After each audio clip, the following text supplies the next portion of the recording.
하나님의 사람은 어떻게 살아야 할까? 그것이 오늘 나누고자 하는 말씀의 내용입니다. 하나님의 사람들은 하루하루 나의 삶의 자리에서 하나님의 사람으로서 삶을 치열하게 살아내야 할 책임이 있죠. 오늘 본문의 말씀의 표현으로 하자면 거룩한 삶 살아내야 합니다. 그러나 그 삶이 그렇게 쉽지는 않은 것 같습니다. 그래서 때로 전투와 같다고 성경은 이야기합니다. 사도 바울이 디모데에게 보내는 편지에서 이렇게 얘기하는데요. 말씀을 한번 찾아봤으면 좋겠습니다. 디모데전서 6장 11절에 있는 말씀입니다. 디모데전서 6장 11절입니다. 오직 너 하나님의 사람아 이것들을 피하고 의와 경건과 믿음과 사랑과 인내와 온유를 따르며 믿음의 선한 싸움을 싸우라. 영생을 취하라. 이를 위하여 내가 부르심을 받았고 많은 증인 앞에서 선한 증인을 하였도다 하였습니다. 지금 여기 보면 믿음의 선한 싸움을 싸우라고 하시면서 이것들을 피하라. 그리고 의와 경건과 믿음과 사랑과 인내와 온유를 따르라 했습니다. 피할 게 있다고 했죠. 6절부터 보면 그러나 자족하는 마음이 있으면 경건은 큰 이익이 되느니라. 우리가 세상에 아무것도 가지고 온 것이 없음에 또한 아무것도 가지고 가지 못하리니 우리가 먹을 것과 입을 것이 있은즉 족한 줄로 알 것이니라. 부하려 하는 자들은 시험과 올무와 여러 가지 어리석고 해로운 욕심에 떨어지느니 곧 사람으로 파멸과 멸망에 빠지게 하는 것이라.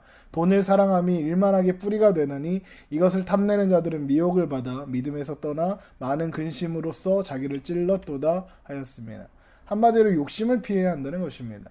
욕심이 우리를 파멸과 멸망으로 데려간다는 것입니다. 하나님의 사람들이 그러니까 피하고 멀리해야 하는 게 욕심인데 그런데 자족하는 마음이 있어야 한다 했습니다. 자족은 스스로 만족한다는 뜻입니다. 모든 일에 감사할 수 있다는 뜻이겠죠. 그러니까 모든 삶의 순간에 만족할 수 있다고, 그리고 헛된 욕심은 없다는 뜻이 되는 겁니다. 특히 세상이 약속하고 있는 것들에 대한 욕심, 대표적인 것들이 바로 돈이나 명예 그런 것들이겠죠. 사람들은 이야기합니다. 돈이 있어야 행복하고 명예를 얻어야 돈도 얻을 수 있다고 이야기하지요. 또 돈이 있어야 명예를 얻을 수 있다고 합니다. 분명한 건 세상 사람들이 말하는 행복과 지금 사도 바울이 이야기하는 자족, 즉 행복은 다르다는 거겠죠. 그렇다면 사도 바울이 말하는 행복은 무엇일까요? 빌립보서 4장에서 바울이 이렇게 고백합니다. 내게 능력 주시는 자 안에서 내가 모든 것을 할 수 있느니라. 이 고백이 바울의 행복의 근원입니다. 내게 능력 주시는 자 예수 그리스도 안에서 내가 모든 것을 할 수 있는 거죠. 그런데 이 말을 들으면 무슨 생각이 나십니까? 저는 이야기를 처음 들었을 때 일단 뭐부터 할까부터 생각나더라고요. 아니신가요? 우리가 예수를 주로 고백하며 우리는 예수 그리스도로 말미암아 구원을 받았습니다. 우리는 다 예수님 안에 있고요. 우리는 하나님 안에 있는 자들입니다. 그래서 우리는 능력 주시는 자 안에서 모든 것을 할 수 있습니다. 그러니까 일단 복권부터 사지요. 모든 것을 다 할 수 있으니까요. 그리고 그 다음에 학생들이라면 공부 하나도 안 하고 전교 1등 해보자 뭐 그런 거 아닐까요? 모든 것을 다 할 수 있으니까 그렇습니다. 그런데 지금 말하는 것들 모든 것을 다 할 수 있으니까 이런 생각을 하면서 떠오르는 것들 다 무엇입니까? 욕심이죠. 하나님의 사람들이 그걸 피해야 한다고 했지 않습니까? 그렇다면 바울이 내게 능력 주시는 자 안에서 내가 모든 것을 할 수 있느니라 한 이 말은 무슨 뜻일까요? 그 앞에 바로 내용을 보면 알 수 있습니다. 빌립보서 4장 11절 이하에 이렇게 되어 있어요. 내가 궁핍함으로 말하는 것이 아니니라. 어떠한 형편에든지 나는 자족하기를 배웠노니 나는 비천에 처할 줄도 알고 풍부에 처할 줄도 알아. 모든 일 곧 배부름과 배고픔과 풍부와 궁핍에도 처할 줄 아는 일체의 비결을 배웠노라. 그러면서 내게 능력 주시는 자 안에서 내가 모든 것을 할 수 있느니라입니다. 바울이 한 가지 비결을 배웠는데 그게 뭐냐? 어떤 상황에도 나의 현실과 상황에 휘둘리지 아니하는 믿음, 하나님을 향한 신뢰가 있다는 것입니다. 우리는 예수님 믿는다고 하면 모든 게 쉬워지고 편해질 거라고 쉽게 생각합니다. 물론 이 말 자체는 옳죠. 예수님을 믿으면 모든 게 쉬워지고 편해져요. 왜요? 항상 기뻐할 수 있거든요. 항상 감사할 수 있기 때문에 그렇습니다. 하지만 우리가 생각하고 있는 그런 쉬워지고 편해지는 거 그런 것들 아니죠. 왠지 예수님 믿으면 하나님이 안 헤어지던 영어 단어도 막 쉽게 외워지게 해주셨으면 좋겠고 운동도 안 해도 막 건강해졌으면 좋겠고 노력 그렇게 안 해도 스펙이 저절로 쌓이고 좋은 회사 그냥 거저 들어갔으면 좋겠다는 거겠죠. 제가 학생들에게 시험 보기 전에 이렇게 기도하라고 해요. 공부한 거 틀리지 않게 하시고 모든 것 나왔을 때 나의 손을 정답으로 인도하사 맞추게 하옵소서 합니다. 근데 아이들이 주목하는 부분이 뭐냐면 뒷부분이에요. 나의 손을 정답으로 인도하사 찍게 하옵소서.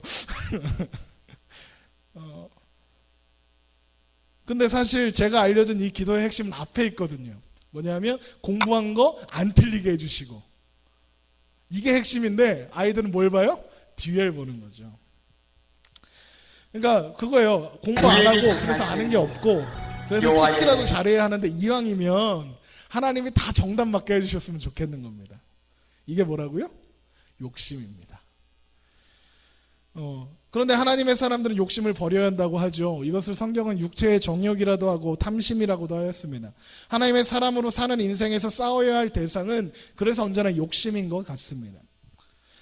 그런데 제가 이런 이야기를 했더니 어떤 분이 그래요. 아니 목사님, 그래도 욕심이 있어야 인생을 잘 살지 않겠습니까? 욕심 없이 어떻게 뭔가를 이룰 수 있습니까?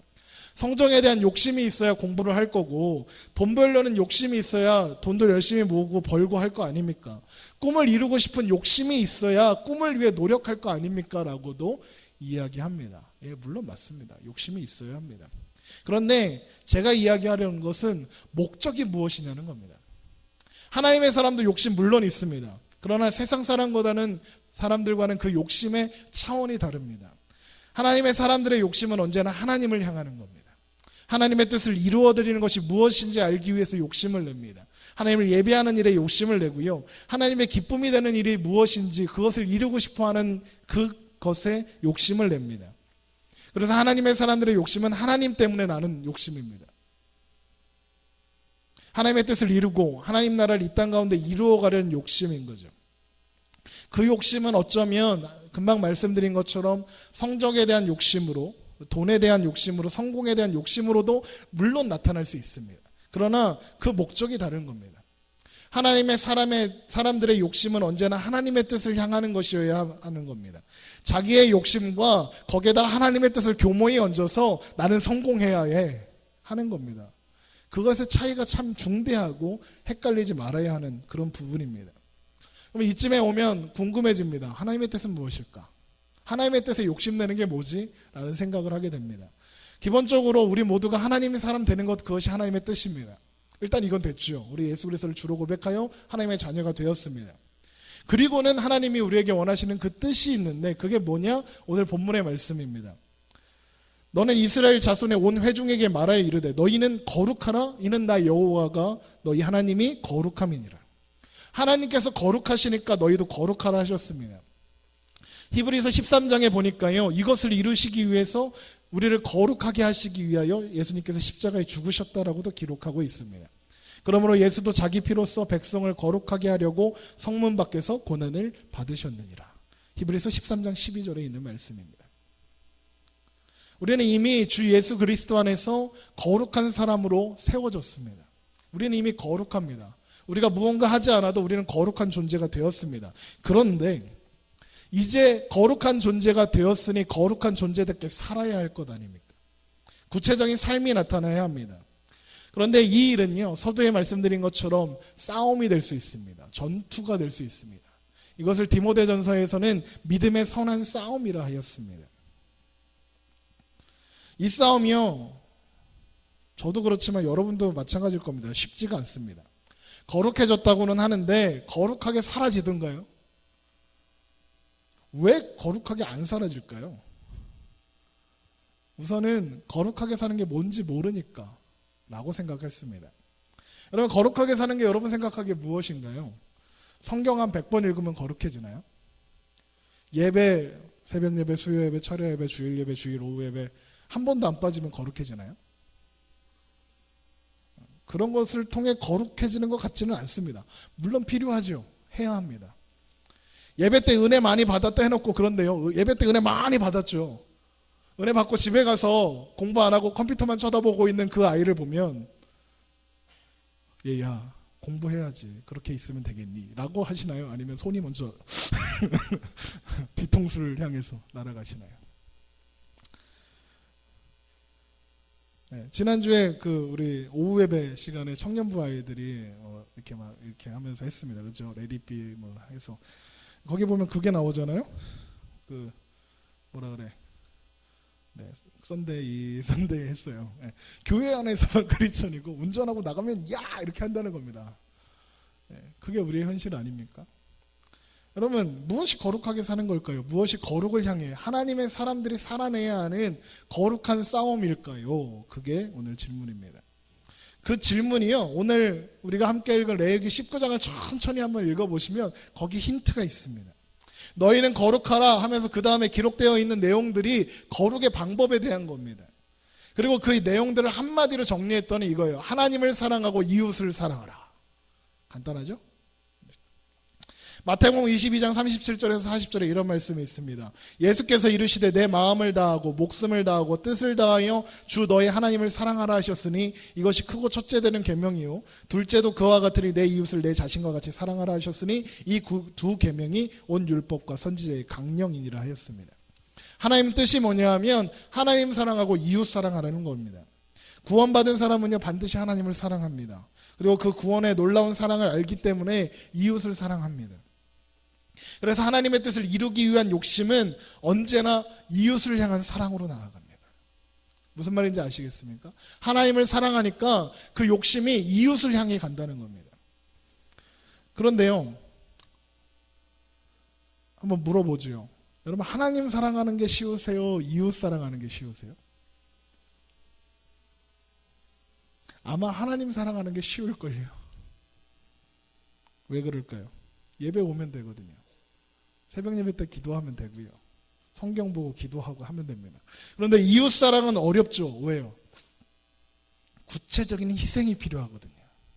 물론 우리가 하나님 앞에 예배드리고 예물 드리고 헌신하는 것을 통해서 우리가 하나님 앞에 희생할 수 있어요. 그렇죠? 그런데 이웃을 향한 사랑은요, 좀 더 내가 뭔가 손해봐야 하거든요. 여러분, 선한 사마리아인의 이야기 잘 아실 겁니다. 강도 만난 사람이 쓰러져 있죠. 거기를 제사장이 지나가고 레위인이 지나갑니다. 그냥 지나갑니다. 보고도 그냥 지나갑니다. 당시에 하나님 제일 사랑한다는 사람들이었습니다.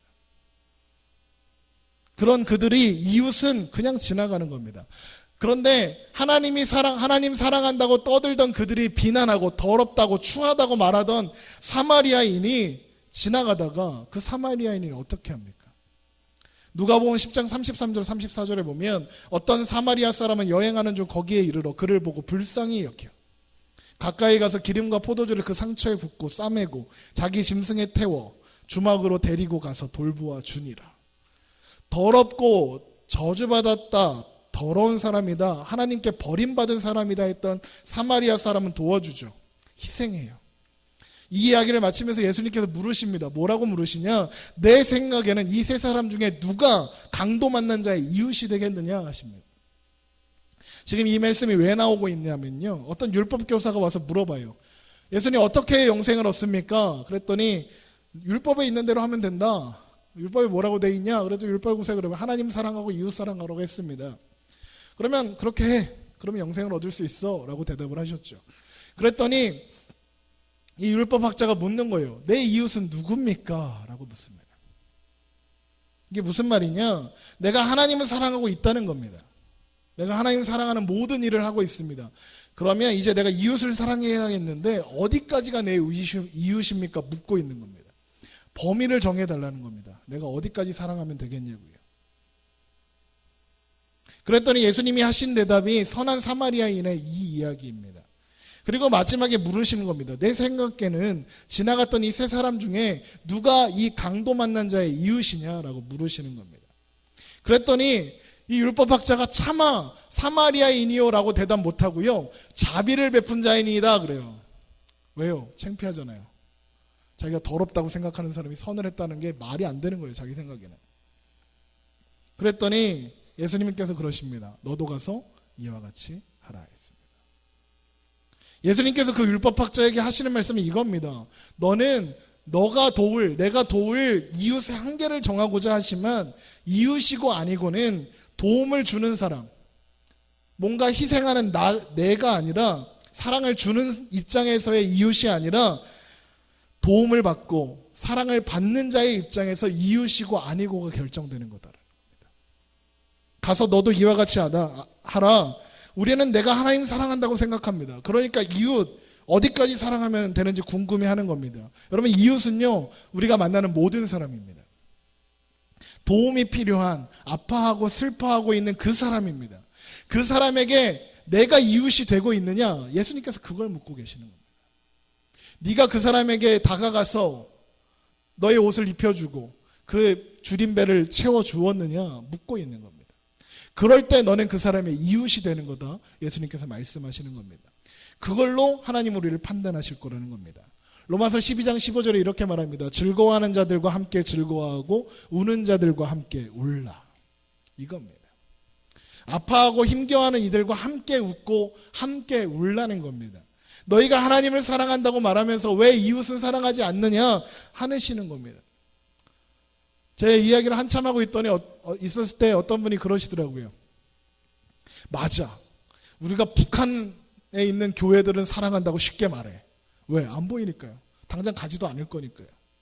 그런데 내 옆에 있는, 우리 교회에서, 우리 집에서 우리 엄마 아빠도 제대로 사랑을 못해.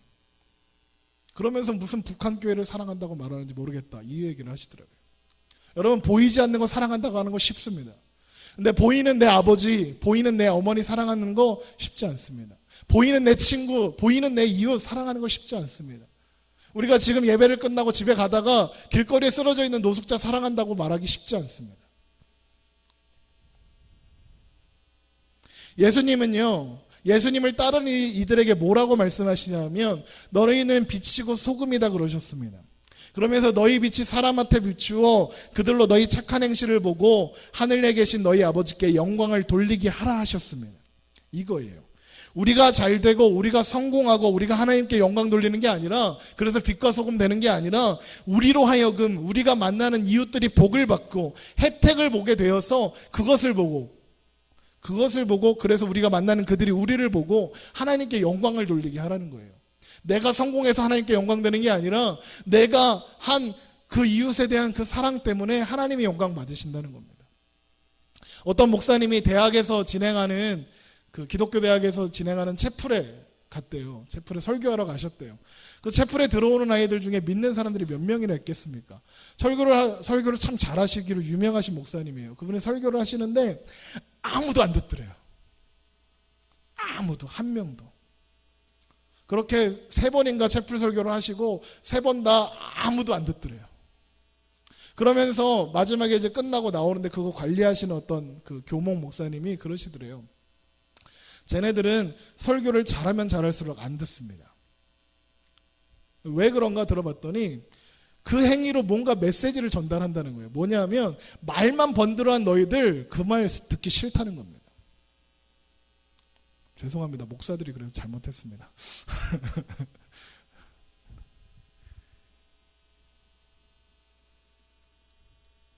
이 일이요, 어렵습니다. 쉽지 않아요. 아마 죽기 전에 한 번이라도 진정한 마음으로 이웃을 위해 희생하고 이웃사랑 실천하는 거 아마 쉽지 않을 겁니다. 나를 위하는 사람들은요, 기부도 나를 위해서 합니다. 내가 도와준 그 사람들이 좋아하는 거 보면서 그거에 만족감을 얻는다니까요. 유명한 탤런트 차인표라는 사람이 있습니다. 이 사람이요, 유명해지고 나서 이웃들을 도와야겠다라고 생각을 했답니다. 그런데 이웃을 도울 때 목표가 하나 있었대요. 뭐냐면 돕는 게 난 줄 알아야 된다는 거예요. 도와준 게 난 줄 알아야 된다는 거예요. 그래서 동사무소 같은 데 가서 내가 도와줄 테니까 명단을 뽑아달라 했더니 기금을 주시면 저희가 전달하겠습니다 그러더래요. 안 된다고, 내가 할 거라고 그러더라는 겁니다. 그래서 근데 안 된다고 했대요. 그래갖고 이 사람이 임대주택 같은 데 있잖아요. 그러니까 좀 어려운 사람들 모여 산다고 한다는 그런 동네에 가서 봉투를 한 100개 만들어가지고 집집마다 초인종을 누르면서 하나씩 줬대잖아요. 주면서 그랬더니 내가 도와주는 거라고. 그분이 이제 토크쇼 같은 데 나와서 한 말입니다. 근데 지금요, 그분이 조건 없는 나눔을 실천하는 사람으로 더 유명해졌어요. 컴패션이라는 이렇게 뭐라 그러지? NGO가 있는데 거기서 활동하는 아무 대가 없이 활동하는 그런 유명하신 분이 됐어요. 뭐가 달라졌을까요? 예, 그분이 시네라를 만났습니다. 그 부인이요. 탤런트입니다. 탤런트 시네라라고 있어요. 맞나? 근데 그 시네라를 통해서 누구를 만났냐면 하나님을 만났어요. 하나님을 만나고 나니까 그 인생이 달라지더라는 겁니다. 베드로전서 3장 15절에 이런 말씀이 있어요. 너희 마음에 그리스도를 주로 삼아 거룩하게 하고 너희 속에 있는 소망에 관한 이유를 묻는 자에게는 대답할 것을 항상 준비하되 온유와 두려움으로 하라. 너희 마음에 그리스도를 주로 삼아. 이거 우리 다 통과했습니다. 예수 그리스도를 십자가 그리고 우리 주님이십니다 고백했습니다. 나의 하나님으로 영접하였습니다. 그래서 예수님은 우리의 주님이십니다. 예수님의 십자가 부활을 믿고 우리는 구원받았습니다. 그 다음이 뭐냐면요, 거룩하게 하고예요. 거룩하게 하고. 지금까지 살펴본 것처럼 거룩한 것은요, 점잠 빼고 앉아서 수염 막 기르고 이렇게 딱 하고 막 이렇게, 이거 아닙니다. 거룩하면 되는 거 아닙니다. 너희는 세상에 소금이 만일 그 맛을 잃으면 무엇으로 짜게 하리요? 후에는 아무 쓸데없어 다만 밖에 버려져 사람에게 밟힐 뿐이니라.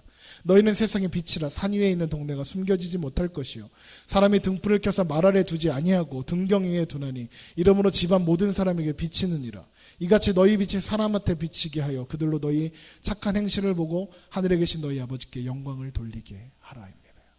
여러분, 빛과 소금이 되는 겁니다. 빛이고 소금인 삶입니다. 소금은요, 자신을 녹여 음식을 맛을 내고요, 오래도록 보존되게 합니다. 빛은 어두움을 비춥니다. 그런데 우리는요, 소금을 집어던지려고 합니다. 소금이 되어서 녹아지려는 것이 아니라 녹아져서 맛을 내야 하는데 소금을 던지려고 합니다. 빛이 되어서 비추어야 하고 따스함을 전달해야 하는데 레이저 광선이 되려고 합니다. 다 쏴서 죄송합니다. 다 써서 없애버리려고 합니다. 거룩한 삶, 하나님의 사람의 삶, 예배자의 삶, 그 삶 때문에 하나님의 영광이 받으시는 겁니다. 여러분, 하나님의 사람들의 욕심이 무엇이라고 했습니까? 하나님의 뜻을 이루어 드리는 것입니다. 하나님의 뜻은 하나님 사랑, 이웃 사랑, 그리고 예배 받으시는 겁니다. 여기에 있는 표현으로 하면 영광 받으시는 겁니다. 여기에 빛과 소금 이야기에 다 담겨 있는 내용이지요. 여러분, 다 같이 따라해 보실까요? 너희는 거룩하라. 너희는 거룩하라. 나 여호와 너희 하나님이 거룩함이니라. 나 여호와 너희 하나님이 거룩함이니라. 이겁니다.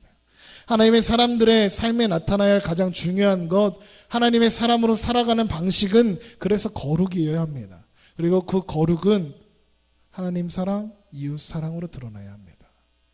하나님 사랑하는 거 우리 충분히 하고 있습니다. 여러분, 이웃 사랑하는 것으로 구체적인 행함으로 나아가시기 바랍니다. 여러분, 그걸로 구원받으라는 말씀 아닙니다. 구원받은 자들이 어떻게 해야 하는지 이야기 드리는 것입니다. 맞습니다. 어려워요. 쉽지 않습니다. 저도 매일 싸웁니다. 그리고 집니다. 분노도 합니다. 그래도 이루어가야 합니다. 거룩을 이루어가는 이 믿음의 선한 싸움을 시작해야 합니다. 여러분, 우리는요, 하나님의 사람이니까요. 하나님은요, 그 믿음의 선한 싸움을 하는 싸움터로요, 전쟁터로요, 우리를 자꾸 밀어 넣으세요. 이겨보라고. 다 이겨놨는데 왜 너는 못 이기냐고 자꾸 싸움터로 밀어 넣으십니다. 그것에서 하나님 사랑하고 이웃 사랑하는 거 드러내라고 자꾸 그런 기회를 주시고 그 자리를 밀어내십니다. 밀어내시는 게 그냥 가서 고생해라 이 얘기가 아니라 결국에는 이기게 하시겠다 약속하시면서 보내십니다. 계속 보내십니다. 우리로 그 앞에 충성하고 순종할 때까지 보내십니다. 이길 수 있도록 훈련시키시고 준비시키시는 겁니다. 여러분, 우리는 다 하나님의 사람들입니다. 그래서 우리는 이길 수 있습니다. 하나님을 향한 거룩한 욕심, 하나님을 사랑하고 그 사랑이 이웃을 향해 드러나고 나타나는 삶, 빛과 소금의 삶의 그 실천, 너희는 거룩하라가 여러분의 삶 속에 결단되어지고 나타나기를 간절히 바랍니다. 그리고 오늘부터라도 작은 일부터라도 내 가족부터 내가 만나는 이웃들을 향해 그리고 하나님을 향해 이것들이 적극적으로 실천되어지고 나타나게 되리라 결단하는 저와 여러분 되시기를 주님의 이름으로 축원합니다. 기도하겠습니다.